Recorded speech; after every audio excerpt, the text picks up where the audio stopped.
Hi! In front of me is FOSSIBot F101 and today I would like to show you how you can change default apps.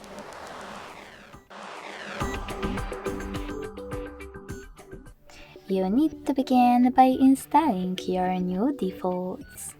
I already did that, so I can go into Devices settings right away. Now tap on Apps section. Scroll down just a bit and click on Default Apps. Finally, click on one of those options that you wish to manage, like Browser app. Now you can just click on the one that you wish to apply and go back.